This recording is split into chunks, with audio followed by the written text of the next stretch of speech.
राधे राधे श्री हरिवंश। आपके चरणों में कोटि कोटि नमन। प्रभु जी, मैं श्री जी की कृपा से एक चिकित्सक हूँ। महर्षि, आए दिन गंभीर लाचार मरीज जिन्हें कैंसर, पॉलिसिस्ट किडनी डिसीज जैसे कभी ठीक ना होने वाले रोग हैं, जिनमें मरीजों की हालत दिन प्रतिदिन खराब होती रहती है। इलाज के दौरान उनको मानसिक शारीरिक पीड़ा से गुजरना पड़ता है। ऐसे में सिर्फ उनमें डर बल्कि पल पल मौत का आगाज उन्हें कई बार ऐसे हालात दे देता है कि वो बहुत सारे डिप्रेशन में चले जाते हैं, जिससे वो या तो वक्त से पहले दवाई छोड़ देते हैं या नकारात्मक होकर अवसादग्रस्त हो खाना पीना बंद कर देते हैं। महाराज जी, ऐसे ही मरीजों में उम्मीद और आस तब जगाने की चेष्टा होती है जब आपकी पॉलिसिस्ट किडनी बीमारी और इलाज डायलिसिस के अतरे दिन कष्ट और पीड़ा के बाद भी आप रोज ऐसी दिनचर्या में रहते हैं जो एक स्वस्थ मनुष्य भी नहीं कर पाते। आपके उदाहरण देते हुए हम मरीजों को आध्यात्मिक शक्ति हेतु चेष्टा करते हैं। गुरुदेव, इस बाबत हम चिकित्सकों और मरीजों के कल्याण हेतु आप अपना मार्गदर्शन और देखो, हम स्पष्ट आपको बता दे, अभी हम अपने को बीमार मान लें, कितने कष्ट आप जो कह रहे हैं परम सत्य है। अगर भगवान में चित्त ना जुड़ा हो तो आदमी मृत्यु मांगे, मृत्यु, ऐसा कष्ट है। वो हमसे पूछते हैं आपको कष्ट हो रहा है, तो कहते हैं कष्ट को क्या कष्ट होगा, कष्ट को क्या कष्ट होगा। आप चित्त को प्रभु में लगाए हैं तब बचते हैं, ऐसे थोड़ी बचते हैं। पर हम हर समय आनंदित रहते हैं। आप देखो, सुबह सत्संग हुआ, श्री जी का वन बिहार मंगला और वो सब अभी एकांतिक चल रहा है। अब 6 बजे तक चले, फिर आरती में गए, फिर जाके थोड़ा प्रसाद पाया, डायलिसिस करवाया। उस समय भी हम आनंदित रहते हैं। क्यों? क्योंकि हम चित्त में प्रियालाल से जुड़े रहते हैं। खास बात है। तो आप डॉक्टर हैं, आप मरीज हैं, या आप स्वस्थ हैं, या आप किसी भी कार्य में रत हैं, जब तक अध्यात्म से नहीं जुड़ोगे तब तक आप द्वंद्वों पर विजय प्राप्त नहीं कर सकते। क्योंकि व्यापार है बराबर मुनाफा ही थोड़ी मिलेगा, कभी घाटा हो सकता है। संबंध है बराबर अनुकूलता है थोड़ी मिलेगी, कभी प्रतिकूलता मिल सकती है, कभी मनमुटाव हो सकता है। तो उस स्थिति में हम अपने को कैसे संभाल पाए? वो अध्यात्म। जब हम नाम जप करेंगे और जब हम सत्संग सुनेंगे और हम इस जीवन के रहस्य को समझे कि हम शरीर नहीं है। आज हम बाबा जी हैं, बचपन से भजन में लगे, लेकिन जन्म के समय से ये रोग मिल गया। ये जो पॉलिसिस्ट है ये वंशानुगत है, हमारी माँ को था, उसी से हमारे आया और हम उसी गर्भ में गए जहां पॉलिसिस्ट है। क्योंकि होना है, क्योंकि भोगला है। 35 वर्ष की अवस्था तक तो हमें पता ही नहीं चला। 35 वर्ष में ऐसा प्रकाशित हुआ था कि लग रहा था गए गए, मतलब ये तो ऐसा है। डॉक्टर ने कहा 2-2.5 साल, बहुत 3 साल, ऐसे 18 साल 19 साल हो गए। लेकिन हमें भगवान की शरणागति मिलने के कारण हम किडनी के फेल वाले डिपार्टमेंट में है ही नहीं, हम पास वाले डिपार्टमेंट में।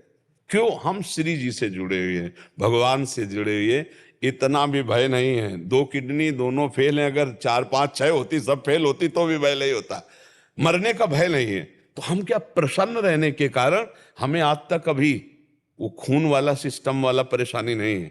वो नहीं खून, वो क्या होमोग्लोबिन, वो कहता है आपका होमोग्लोबिन 16 है, बढ़ रहा है। यद्यपि किडनी मरीज का कम हो जाता है, 7 8 ऐसे चलता है। क्यों? क्योंकि हम हर समय प्रसन्न रहते हैं। अब दूध रबड़ी तो खा नहीं सकते, आप तो खुद जानते हैं इसका। तो खून बढ़ने का कारण क्या है? हम प्रसन्न रहते हैं, रात दिन प्रसन्न रहते हैं। और हम इसको सोचने का टाइम नहीं देते कि हम बीमार हैं, सोचने का टाइम नहीं देते। नहीं, जहां ग्रंथ पढ़ रहे हैं, चिंतन कर रहे हैं, नाम जप कर रहे हैं, और दिनचर्या ऐसी है कि हम रात्रि के 1 बजे जगते हैं और शौच स्नान सब करके 2 बजे टहलने जाते हैं। जो 1.5 किलोमीटर 2 किलोमीटर टहलने के बाद फिर हम अपनी कुटिया में जो कुछ थोड़ा, फिर अपना दिनचर्या ग्रंथावलोकन करके फिर सत्संग, और ये दिनचर्या चलती रहेगी। दिन में कभी सोते नहीं, रात्रि में 7 और 8 के बीच में लेटते हैं, 11 और 12 तक जो विश्राम हुआ नहीं, जग। कोई बीमार वाली चर्चा नहीं है। बीमार आदमी ऐसे होता है। हम रोग में नहीं हैं। तो हम सब मरीजों से और डॉक्टरों से और सब भाइयों से यही प्रार्थना करते कि अध्यात्म को समझे बिना तुम्हें सुख शांति नहीं मिल सकती। रोग आ गया है, शरीर में है, अगर मन निरोग है तो कोई फर्क नहीं पड़ेगा। रोग नहीं है और मन रोगी है तो जितनी जेलें भरी मन रोगियों से ही भरी हैं।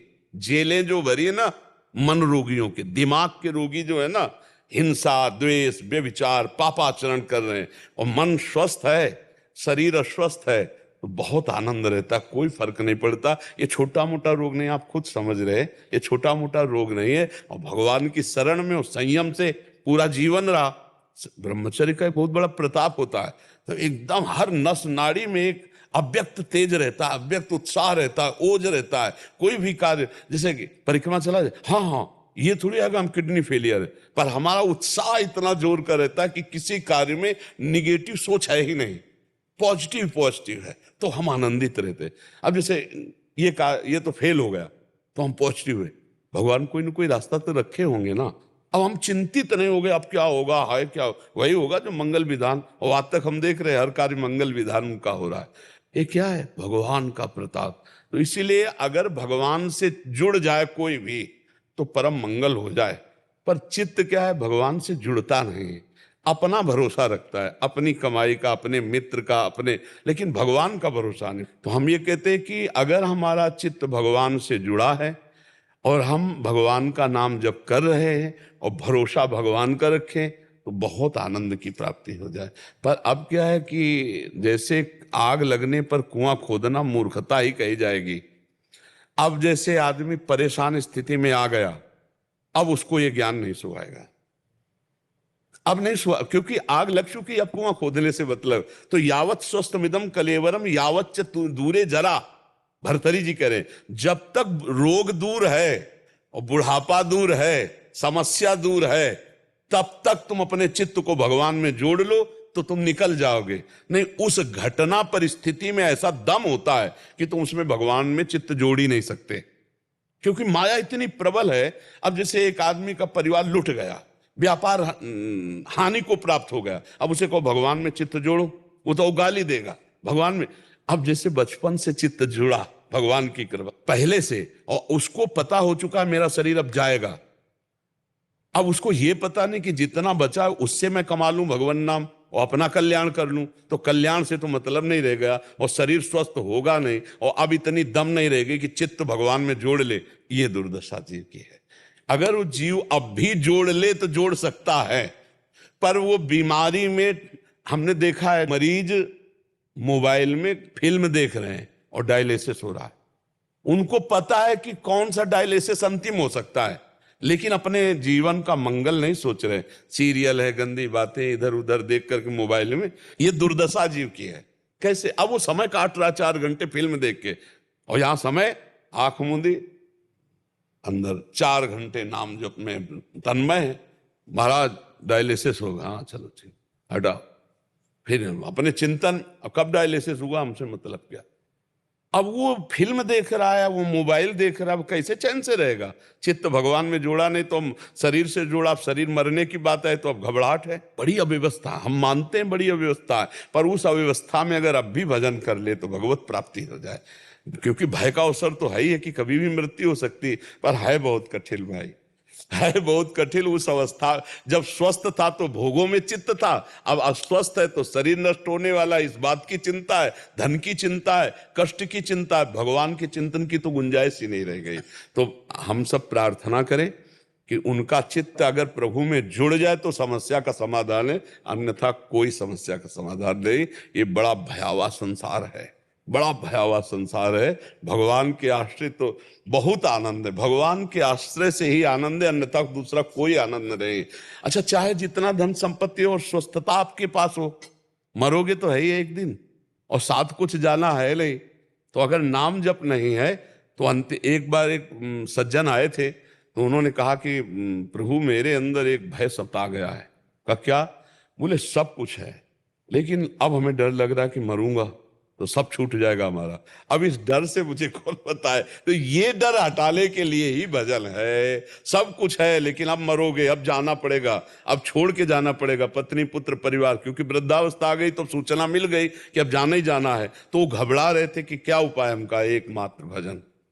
अगर भजन किए होते, आप कह रहे सब कुछ है पर भजन नहीं है, तो आप घबरा रहे हो, और कुछ ना हो और भजन हो तो हमारी तरह ताल ठोकोगे कि जिस समय जो आवश्यकता होगी वो सब हो जाएगा। भगवान सब करने वाला है, पक्का समझो, बहुत कृपालु है। हम वो देख रहे हैं, वो कौन सा रूप लेके आता है, कब वो कैसे काम बना जाता है, बड़ा विचित्र खेल उसका है। अब जीव को भरोसा नहीं भगवान का, उसे अपना भरोसा है, अपनी कमाई का भरोसा, अपने कर्मों का भरोसा है, पर प्रभु का भरोसा नहीं। तो अपने पास जो कुछ है वो बहुत थोड़ा है और माया नष्ट करने में सेकंड नहीं लगाएगी। और जो भगवान से मिलेगा वो अमोघ मिलता है, अमोघ मिलता है। पक्का समझो, लोक परलोक सबका मंगल करने वाले भगवान है। इसलिए सबसे प्रार्थना, नाम जप करो, भगवान के आश्रित रहो। और ये शरीर नष्ट होगा, आज नहीं तो कल, ये ध्यान में रखो। तो जब ये नष्ट ही होगा तो पाप क्यों करो, अच्छे कर्म कर लो। यहां से जाने ही तो कमाई करके जाओ यार। 1 अरब आपके बैंक में जमा है तो 25 पैसे लेके जाओगे क्या यहां से? आपका पूरा नाम रोशन है, लेकिन जब मरोगे, पाप कर्म किए, यमदूत लेके जाएंगे तो वही यहाँ का नाम यमराज के यहाँ तुम्हारा बचाव कर लेगा क्या? नहीं। नाम जप किया भगवान का, चिंतन किया भगवान का, दूसरों की सेवा की, दूसरों को सुख पहुंचाया, ये आपको सुख पहुंचाएगा, ये आपके साथ जाएगा। तो इसीलिए हमें लगता है थोड़ा उनको सत्संग सुनाया जाए, नाम जप की प्रेरणा दी जाए और उनको ढांढस बंधाया जाए। हाँ देखो, उत्साह संपन्न हम आपको वो कैसे बताए, हर समय हमें ऐसे फूलन रहती है, एक आनंद रहता है, एक मतलब कैसे तुम्हें बताए, हाँ एक उत्साह रहता है। इतनी कितनी सभी कोने में फंसे भगवान, हाँ जहां सुंदरता की सीमा भगवान श्री कृष्ण प्रियाजू, उनका नाम, उनका रूप, उनका, और हमें खुशी है मरने की कि शरीर छूटेगा तो हम अपने प्रभु से मिल जाएंगे, अपने प्रभु के पास जाएंगे। जन्म जन्म से जिससे बिछुड़े रहे उससे मिलने का अवसर आया तो भला भय का विषय। अपने जैसे विदेश से कोई अपने घर जाना हो तो उसको कहीं परेशानी आएगी क्या? वो तो उत्साहित होगा, कितनी जल्दी पहुंचो अपने घर वाले से मिल। तो अनंत जन्मों से अपने प्रभु से बिछुड़े रहे, आज हमारा मिलने का समय आ रहा है। शरीर छूटेगा, अपने श्यामाजू से मिलेंगे, अपने प्रभु से मिलेंगे, तो मरने का भी भय खत्म। तो फिर चिंता क्या रह गई? आनंद ही आनंद। इसलिए भगवान से जब तक चित्त नहीं जुड़ेगा तब लगी कुशल न जीव, गोस्वामी तुलसीदास जी, तब लगी कुशल न जीव कहूं, सपने हूं मन विश्राम, जब लग भजत न राम को, शोक धाम तज काम। जब तक भगवान का भजन नहीं करता तब तक शोक, चिंता, भय, मृत्यु, दुख, इनसे नहीं बच सकता। कुछ भी कमा ले, कुछ भी कर ले। इसलिए भगवान का आश्रय, वो बस कुछ बातें ऐसी होती जो कही नहीं जाती, समझी जाती हैं। प्रभु कितना प्यार करते हैं, प्रभु कितना दुलार करते हैं, जाने मोरी छाती, जैसे मीरा जी कहती ना कि जाने मोरी छाती, मेरे गिरधर वैद्य मुझे कितना सुख देते, मेरे गिरधर कितना सुख, ये मीरा जी कहते। ऐसे हम तुम्हें कैसे बताएं प्रभु कैसे सुख देते हैं? ये किडनी फिडनी, संसार के रोग, ये संसार के दुख, ये संसार का शरीर, ये तनिक भी असर नहीं कर रहा। जो भगवान की कृपा है ना, वो ऐसे कवच में लिए हुए, जैसे प्रहलाद जी कहते को हाथियों से कुछ लाया गया, जहर पिलाया, तो अपने मित्रों से कहते हैं मुझे इतना भी कष्ट क्योंकि मेरे हरि मुझे गोद में लिए। और ये केवल प्रवचन से नहीं, प्रवचन कर रहे हैं और शरीर स्वस्थ है, सब खान पान बढ़िया, वो एक अलग चीज है, भारी कष्ट। तो हम कह रहे हैं कि इतना आनंद जब मिल रहा है तो आप भगवान से चित्त को जोड़िए, आपको भी मिलेगा, क्योंकि ये खजाना आपके अंदर भी है। सबके अंदर भगवान बैठे आनंद लिए, पर आपने भगवान से कभी अपनापन नहीं किया, शरीर से किया, शरीर के रिश्ते नातोदारों से, और ये जानने में दिखाई दे रहे पर ये है नहीं कोई अपने, कोई अपना नहीं। सच्ची मानिए सारे संबंध झूठे हैं। तुम किसी के काम लायक हो इसलिए तुम्हें कोई प्यार कर रहा है, और अगर काम लायक ना हो तो यहां आप देख लो कोई प्यार नहीं कर रहा। भगवान से चित्त जोड़ ले, फिर उसको असली चश्मा मिलता है, कोई नहीं। तो जब तक जीवन भगवान को समर्पित नहीं होता, भगवान से नहीं जुड़ता, भगवान का नाम जप नहीं होता, तब तक आनंद नहीं, कुछ भी कर ले। और जब संकट में फंस गया तो चित्त भगवान में जुड़ना कठिन है। जैसे रोग आदि, फिर चित्त वो, हाँ फिर चित्त को घसीट कर प्रभु में लगाना बड़ा मुश्किल है। इसलिए बड़े कृपा पात्र हैं जो स्वस्थ शरीर में भजन का अभ्यास कर लिए तो अस्वस्थता में वो फिर भजन करके निकल जाते हैं।